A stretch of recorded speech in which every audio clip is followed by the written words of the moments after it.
Alrighty, ladies and gentlemen, warm welcome. Thank you for being here. I hope you are prepared for a bunch of information about insights of automotive things here in Munich. I'm Dorothy. I have the pleasure to introduce our next speaker, and I'm sure you all know why you are here.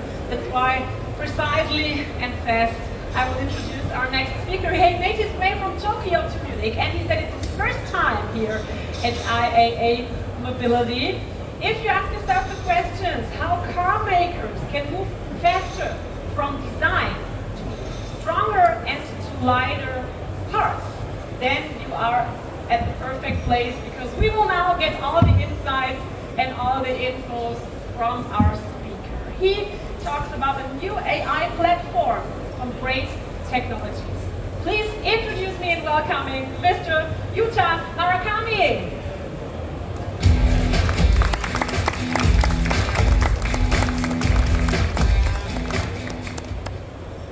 Good morning, Munich. Thank you very much for your time. And as we've been introduced, we're going to be talking about our technology today. But before getting there, I'd like to start with the video if that. In engineering design, every decision is a trade-off. Time or cost, quality or speed. Within limited resources, we're always searching for the best path forward. Braid's engineering intelligence technology elevates these trade-offs into a new dimension of creative possibility. Design becomes freer, simulation more lifelike. When human intuition fuses with machine precision, every next move stays optimal by design. Where once we relied on experience and gut instinct, Braid empowers designers to explore tens of millions of possibilities instantly. The result? Less time spent making decisions, more time spent creating.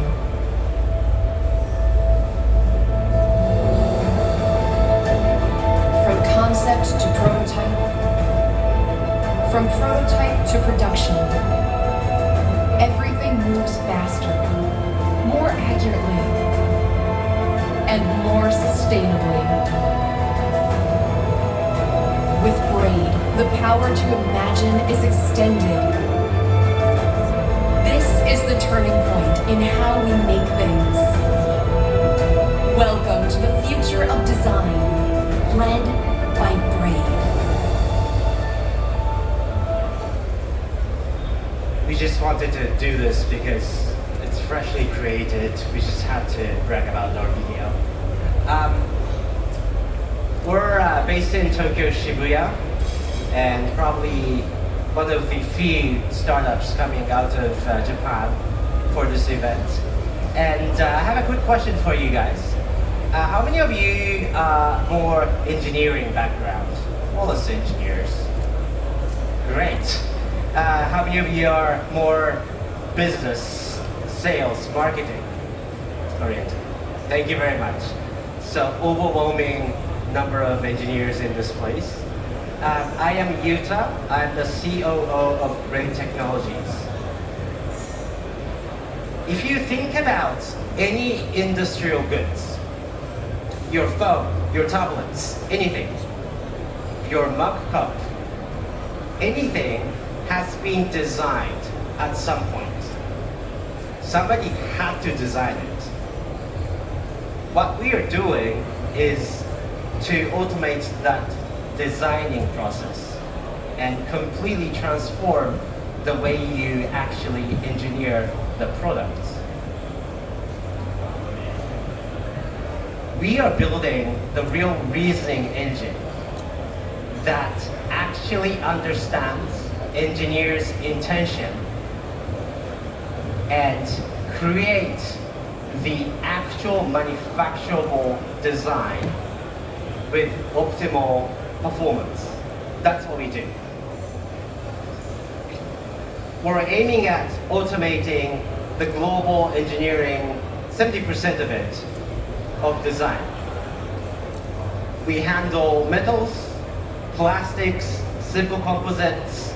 We also handle physics domains such as structural, vibration, heat dissipation, some form of liquid, some form of light, and some other things. In terms of manufacturing process, this is quite important. We do machining, casting, injection molding, stamping, 3D printing. Now, if we combine all of these in terms of physical goods of a car, I think it's fair to say, volume-wise, it's more than 70% of a car that's been automated. What we do is this. So on your left, this is door panel. Extremely simplified, obviously.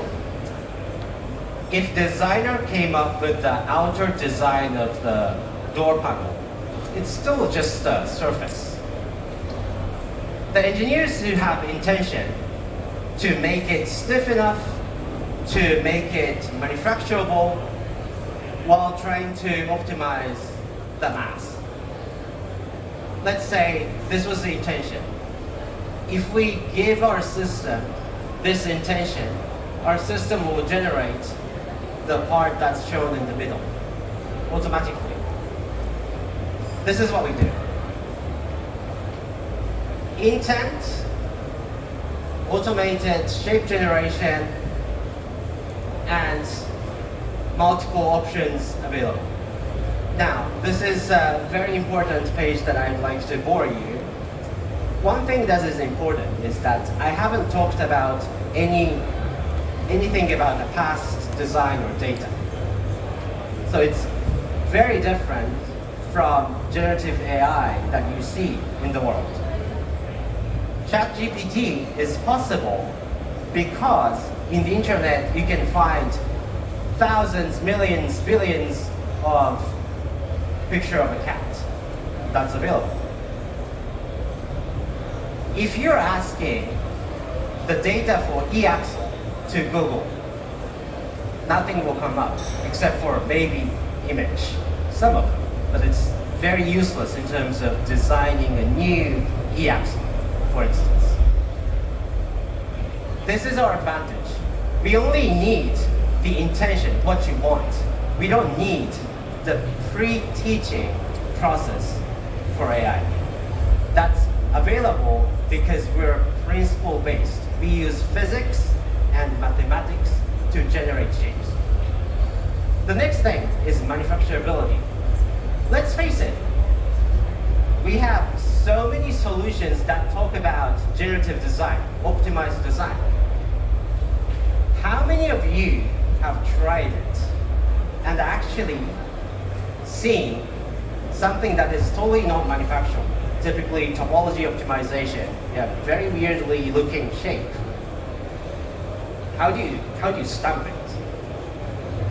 In a very lucky situation, you may be able to 3D print it, but that's not what we're talking about. We're talking about industry level design. Our shape generation guarantees the manufacturability. And what you need to tell the system is what kind of manufacturing method you're going to take. Now, our system can actually take even more detailed conditions of your manufacturing. For instance, in this line, this stamping machine, this is the limit of the draft angle you can take. We can accommodate that as well.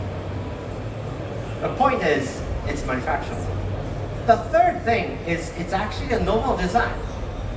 I haven't talked about anything about the original CAD file to be uploaded. I just said intention. So those are description from the engineers. We're not asking you to upload, this is a CAD file, let's optimize it. It's not the way we work. Let's look into one example. Let's assume that there's a bracket design. There's a surface, there are 4 bolted supports, and then in the middle there's sort of the bracket that's where the load is added. Intention. You want lowest possible mass, highest stiffness design, and on these 3 conditions, lateral, torsional, and vertical stiffness. I mean, it's a very simple question. but let's assume that. What our system does is actually search the design space. On your left-hand side, we started from the initial, as in the first design, which is generated by us, and then going through different types of design and test how it's performing in terms of lateral displacement and mass. Obviously, it's optimizing for other scenarios too, but just showcasing the two things. After 300 iterations, you would actually find something that is much more optimized. And key importance is, of course, we did define the design space envelope, but we didn't give any original design. It's not about morphing it. We're actually searching from the scratch, the new shapes, and test it in our internal simulation simultaneously, and do this iteration again and again and again to come to the optimized design. That's how we do it. In a sense, you have sort of initial design envelope. We generate the design, we simulate it, and then we iterate that again. Doing it again and again and again. That's what we do. I talked about the manufacturability. This is one simple example. For the same material, if you give different intention on the manufacturability, you get completely different outputs. The upper one is stamping, the lower one is machining. Let's talk about our impact. So far, we're working with a couple of Japanese automotive OEMs and a couple of tier 1 suppliers. And this one is one example coming from the OEM. What we did is to design a new inner hood parts. So bonnet, inside, you have this kind of looking inner hood parts, right? What we cared is the material. What we cared is manufacturing. It is stamping. We already had this outer surface design from the designer, but there was nothing inside. We cared about the stiffness. There are 3 scenarios in this case. One is this load, and then torsional load. We cared about the vibration, and also, very importantly, the head impact collision criteria. So if a human being is hit by a car, the head of human being would hit the bonnet so hard that you want your bonnet to dent, not your head.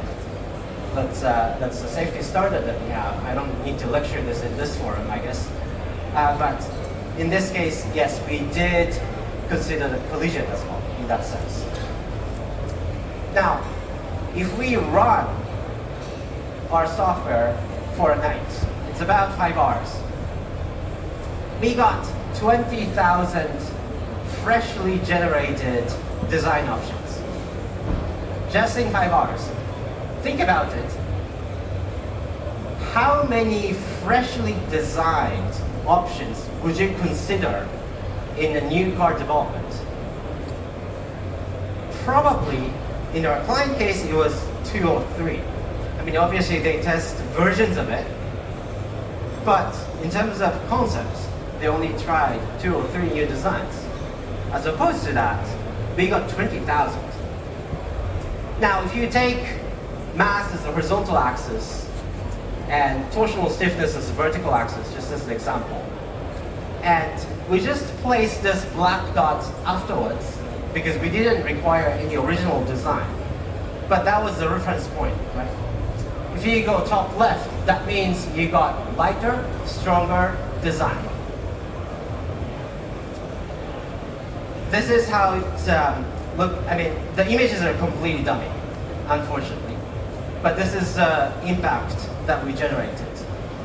So compared to the original design, we managed to reduce the mass by up to 16%. Meanwhile, we have improved most of the the metrics or sustained it.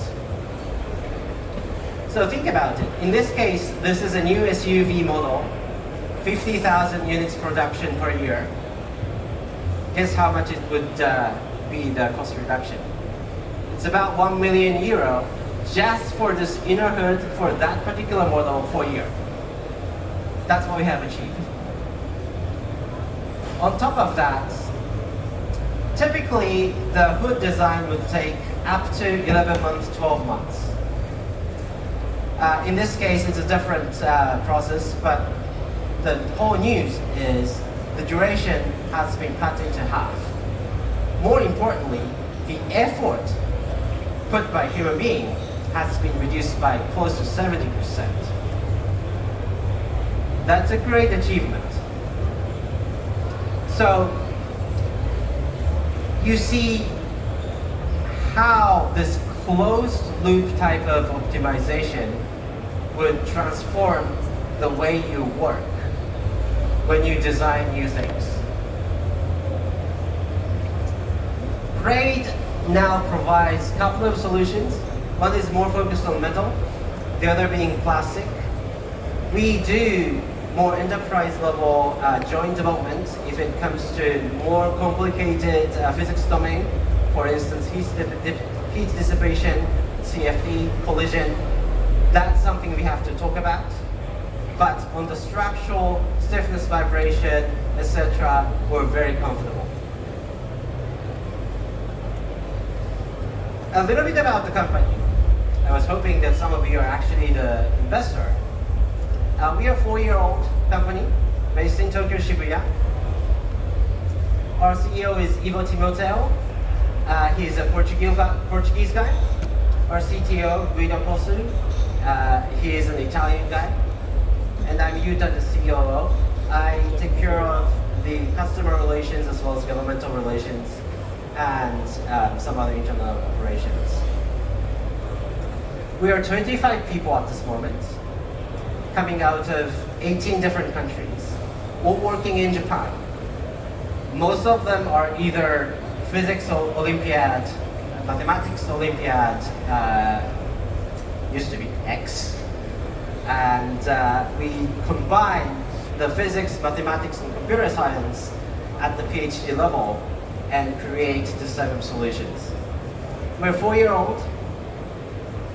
We just started to disseminate our solution from January 2025, so it's just been a good 8 months since we started to talk to our clients, and we've successfully delivered to a couple of OEMs, a couple of tier 1 suppliers, and other industries as well.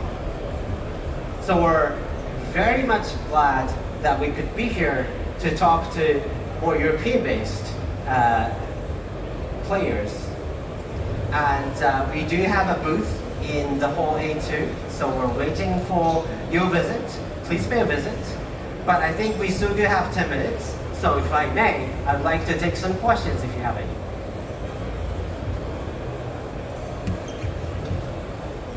Any questions from you?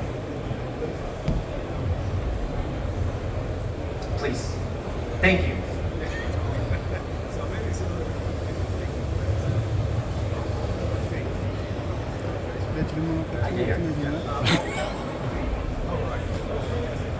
Hi, hello. So now everyone can hear me.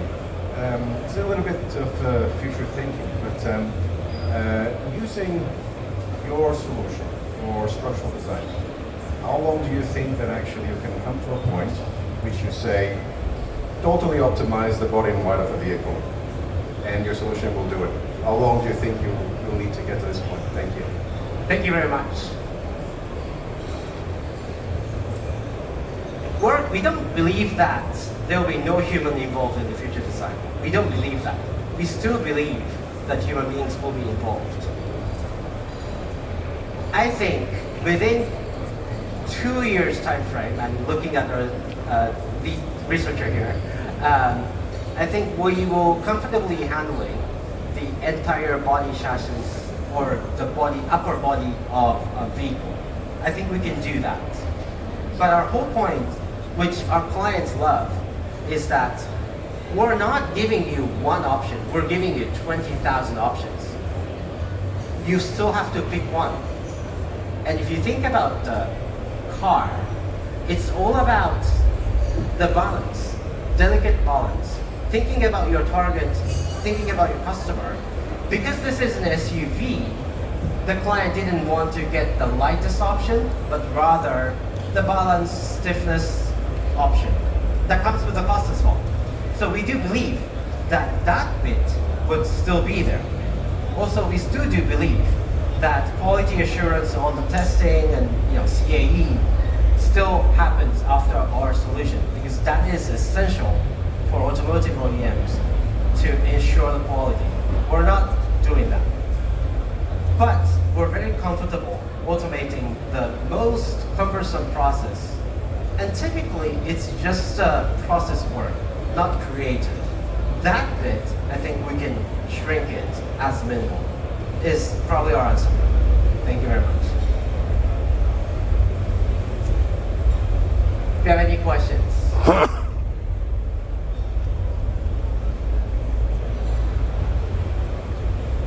Take the chance, ladies and gentlemen. He's here now, tomorrow he's not, maybe. So cool. Your question. Hello, hi. Thanks for Hello. the presentation. I'm asking for the requirements and the basic setup of the input for the shape generation. Sometimes, or a lot of times, the requirement is not good design, not good. How would you help, or could you help with your solution that you also check the input so that the outcome is perfect? So that's the issues in a lot of cases, that the input to the systems is not right. Do you check this? How do you check this? How do you plan to check this? Thank you. Thank you very much. It's a great question. A lot of times, not all the conditions are actually described. Those are part of your organization's heritage almost in engineers' knowledge base.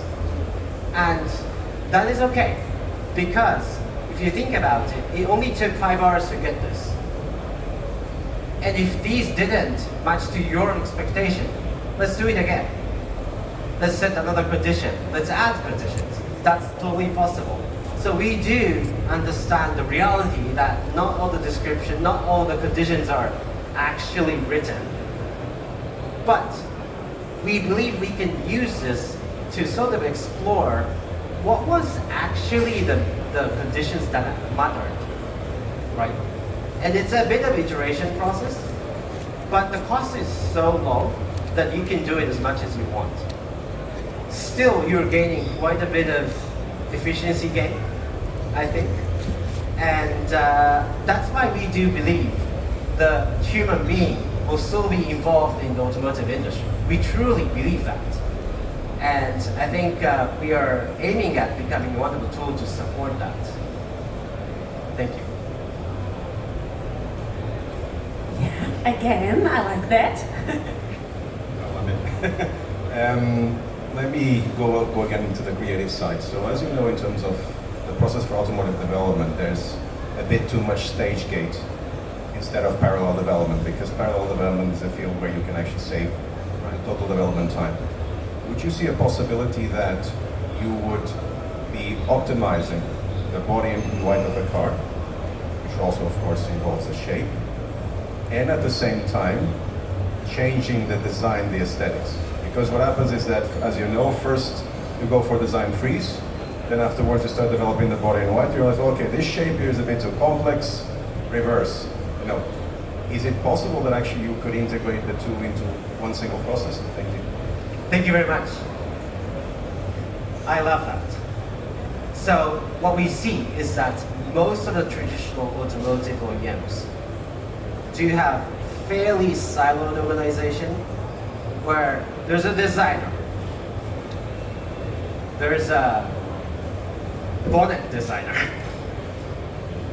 there's a bonnet catalog, and then there is a simulation specialist, analyst. And I think organization-wise, intentionally, these teams do have tension in between. And I'm not denying the fact that this tension brought the quality to unrivaled level if you compare this with other industries. I think this is the achievement of automotive industry collectively. We believe that. However, if you take a look at the challenges to the industry, they're breaking the silo massively. They're still doing it manually, we believe, but they're accelerating the iterations between these teams by breaking the silos.